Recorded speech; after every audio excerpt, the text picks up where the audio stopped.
2011 সালের বিধানসভা নির্বাচনে প্রথমবার অভিনেতা, সঙ্গীতশিল্পী, ক্রীড়াবিদ সহ কয়েকজন তারকাকে নির্বাচনে প্রার্থী করে চমক দিয়েছিল তৃণমূল কংগ্রেস। রাজনীতিবিদদের পাশাপাশি সাফল্য পেয়েছিলেন নতুনরাও।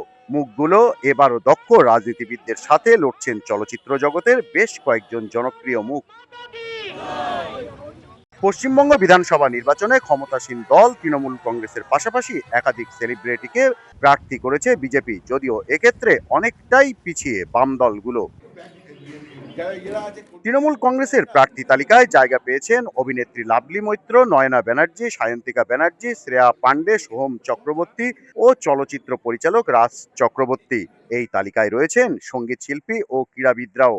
আলোচনায় রয়েছেন অদিতি মুন্সি, ইন্দ্রনীল সেন ও সাবেক ক্রিকেটার শিবশঙ্কর পাল।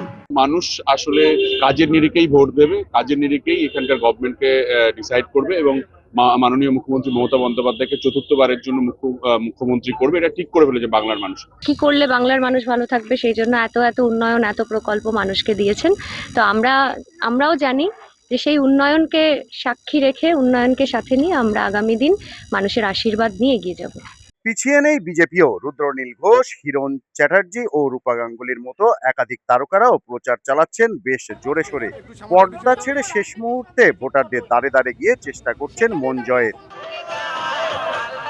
তারকাদের প্রার্থিতা নিয়ে রাজনীতিবিদদের মধ্যে রয়েছে নানা আলোচনা সমালোচনা। অনেকে বিষয়টিকে স্বাভাবিকভাবে নিলেও কেউ কেউ এটি নিয়ে বিরক্তি প্রকাশ করেছেন। তৃণমূল বিজেপির যেই প্রার্থী হোক, তারা জিতলেও মানুষের জন্য কোনো কাজ করেনি, এটা গত 10-15 বছরে প্রমাণ হয়েছে।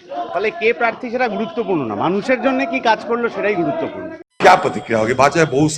রাজনীতিতে অনেক নতুন মানুষ আসছে, কিন্তু আমার মনে হয় তারা যে পেশায় ছিল সেখানে আয় কমে গেছে, এজন্য নতুন আয়ের উদ্দেশ্যে রাজনীতি বেছে নিয়েছে। না হলে আগে কেন তারা আসেনি? তারপরও ঠিক আছে, এটাই রাজনীতির সৌন্দর্য। তারকা প্রার্থীদের কাছে পেয়ে বেশ উচ্ছ্বসিত ভোটাররা, তবে শেষ পর্যন্ত যোগ্য প্রার্থীর কাছেই শাসনভার দিতে চান তারা। সত্যজিৎ চক্রবর্তী, কলকাতা ৭১।